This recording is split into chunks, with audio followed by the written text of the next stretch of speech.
بسم الله الرحمن الرحيم. سيبنا البامية استوت وما شاء الله زي الزبدة. هي انا سبتها شوية مش كتير، لقيت اللحمة استوت وفصلت عن العظم والبامية زي الزبدة، فطفيت عليها ما خدتش سوا، واللحمة استوت مع البصلة والصلصة. و عايزة اقول لكم ريحة اللحمة الضاني فيها حدوتة. وبالهنا والشفا اللي هياكل، بالهنا والشفا اللي هيجرب الوصفة. معمولة بطريقة غريبة شوية بس طريقة حلوة جدا، وبقول لكم الكوسة كانت رائعة. البامية طبعا لسه ما كلناش منها، فدي هم نص كيلو بامية كده على تقريبا نص لحمة وماشية الدنيا وكده. فنشنا اللحمة وربنا معاكم ومعانا. نشوف بقى جدولنا في الأسبوع القادم إيه إن شاء الله. ده اللحمة الأخيرة دي بمناسبة ختام موسم اللحمة عندنا، لان غالبا انا دايما بجيب اللحمه اللي هي الجملي، وعموما هي رخصت بقى 240 جنيه، يعني زيها زي المستورد بس هي احسن من المستورد. المميزات اللي موجوده فيها واللي رخص سعرها برضو هنكدب يعني على ربنا.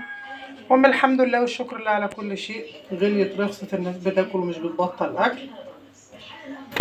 واللهم لك الحمد ولك الشكر، ربنا مش بينسى حد، بيرزق الناس كلها. اتمنى تكون الوصفه عجبتكم، وهي حلوه جدا والباميه خفيفه جدا ومش مستبك قوي. انا حطاها قطه، ما عنديش شوربه ليه، ان ما سلقتش اللحمه فما زودتهاش، بس هي الباميه حلوه كل ما تبات بتحلو قوي قوي قوي قوي. وفي اضافه تانية لو حد عايز يعملها على الباميه، وهي توم وفلفل بيتدق وعليه شويه كمون. في ناس بتشوحه وفي ناس ما بتشوحوش وتحطه قبل الباميه بتستوي بشويه، بتقلوه بيدي طعم وريحه حلوه جدا. اللي يحب يجربها يجرب، واللي ما يحبش كل واحد على حسب رغبته في الاكل. واشوفكم في وصفه تانية ان شاء الله. ما تبخليش باللايك وبالاشتراك عشان يوصل لك كل جديد. اشوفك ان شاء الله في وصفه تانية.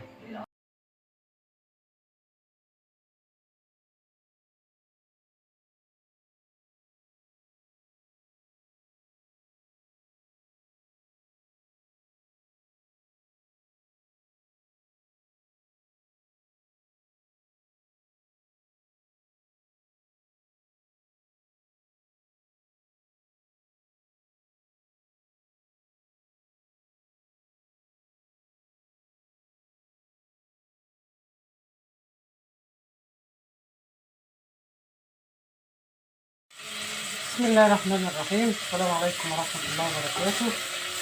لعلكم بخير جميعا والصحه والشكر لله عز وجل. دي بدور في التلاجة، عارفه المثل اللي بيقول الخواجه لما يفلس يدور في الايه، في الدفاتر القديمه. فبدعبت في التلاجة لقيت حته لحمه حلوه يعني كده، دي نصها. فقلت اعمل بيها ايه، اعمل ايه، انا جايبه كوسه من بالليل. طب هعمل ايه بالكوسه ودي؟ المهم بعد ما فتت شفتها لقيتها ضاني.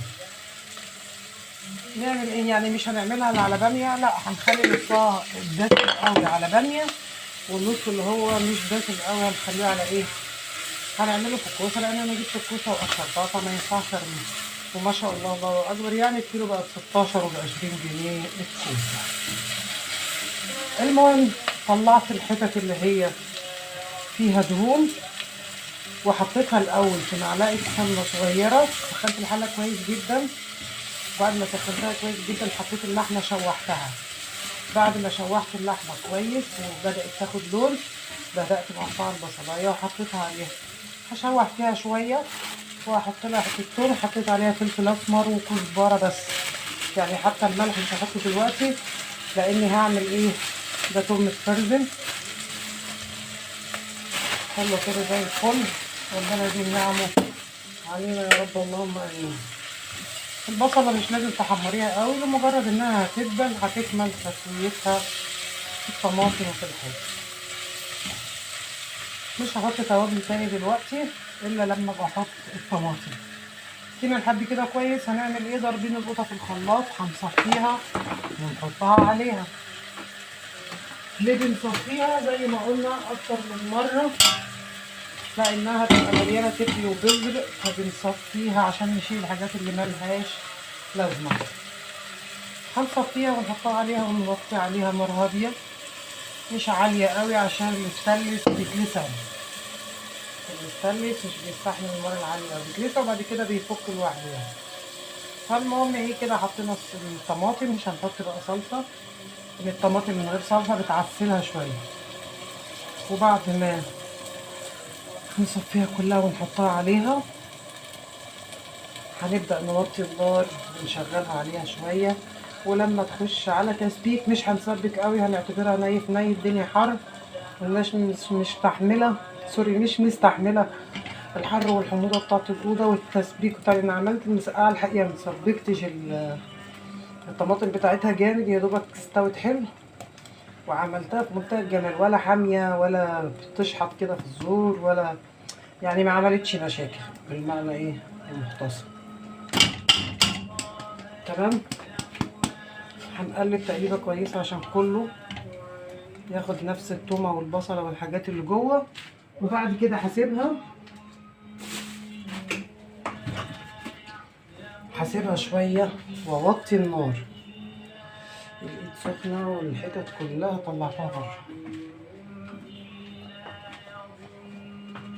ليه حمرتي؟ عشان ما تتلسعش مني، وكده كده هتبقى تغلي براحتها. مش هنحط ملح دلوقتي عشان اللحمه تستوي كويس، وهنسيبها الصلصه هتستوي فيها، الضاني ما بياخدش تسويه. هنقفل عليها الغطا ونسيبها، وبعدين نتقابل كمان شويه ان شاء الله على خير. بسم الله الرحمن الرحيم. بعد ما اتسبكت اللحمه وغالبا استوت هي والطماطم كويس قوي، بس ما سبكناش قوي جامد، واستوت زي ما احنا شايفين. عايزه اقول لكم سبحان الله، ريحه الضاني في الكوسه احلى من ريحه الباميه، ما تقولوليش ازاي. ثانيا انا ما بزودش ميه، القطه بتاعتها كانت كتيره، هي كده زي الفل. لو احتاجت بق ميه او شوربه بحط لها، ما احتاجتلي هي كده تمام. وعايزه اقول لكم والله ريحتها حلوه جدا، رغم ان انا ما حطيتش الا ملح وفلفل وشويه كزبره ناشفه بس، وسبتها على نار هاديه استوت، وكده بقت زي الفل. وبالهنا والشفا للي هياكل، وبالهنا والشفا للي هيجرب الطبخه. وعايزه اقول لكم انا عملت كوسه كتير وقليل، حاسه ان دي ريحتها حلوه وطعمها حلو. هل من اللحمه الضاني الله اعلم، هل هي حلوه من عند ربنا، لان الكوسه بتبقى مسكره شويه وبتبقى جميله وطعمها حلو وصحيه جدا وحلوه جدا للقلب على فكره. اتمنى ان تكون عجبتكم الوصفه، بقالنا فتره ما طبخناش طبيخ، فقلت اوريكم ديت لعل وعسى تعجبكم. واتمنى وانتي بتتفرجي لو عجبك الفيديو اعملي لايك واشتركي في قناتي يوصلك كل جديد، واشوفكم في لقاء تاني ان شاء الله.